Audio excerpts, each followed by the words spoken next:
Hello friends, welcome back to my channel. मैं हूं साइदा और आप देख रहे हैं गॉड इज़ ग्रेट चैनल। खुदावंद के ज़िंदा जलाली और बाबरकत नाम में आपको मेरा दिली सलाम। आज का ज़बूर आपकी ज़िंदगी को मुकम्मल तौर पर तब्दील करने की क़ुव्वत रखता है। आपको तमाम मुश्किलात, तमाम बीमारियों, कमज़ोरियों, कमियों को खुदावंद यीशु मसीह नाम के वसीला से नजात और बरकत देने की क़ुव्वत रखता है। सो चलिए चलकर सुनते हैं आज का पाक ज़बूर नंबर 23। खुदावंद मेरा चुपान है, मुझे कोई कमी नहीं। वो मुझे हरी हरी चरागाहों में बिठाता है। वो मुझे राहत की नदियों के पास ले जाता है।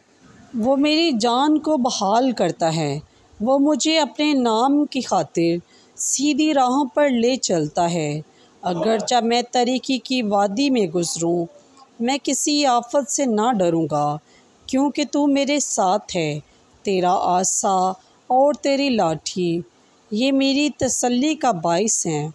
तू मेरे मुखालफों के रूबरू मेरे आगे दस्तरख्वान बिछाता है। तू मेरे सर को तेल से मलता है, मेरा जाम लबरेज होता है।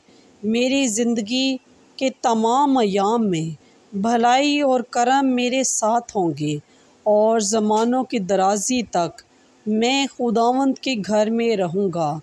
बस पाकलाम के पढ़े और सुने जाने पर खुदावंद की ख़ास बरकत हो, खुदावंद का शुक्र हो। खुदावंद इस कलाम के वसीला से आपको और मुझे बहुत सी बरकत से नवाजे। और मेरी ये दुआ है कि खुदावंद आपके तमाम मुश्किलात, परेशानी, दुख, तकलीफ़ यीशु मसीह नासरी के नाम से ख़त्म हो जाएं और आप बहुत सी बरकत हासिल करें। खुदावंद आपको बरकत दे। अपना और अपने प्यारों का बहुत सारा ख्याल रखिएगा। दुआओं में याद रखिएगा। खुदा हाफिज़।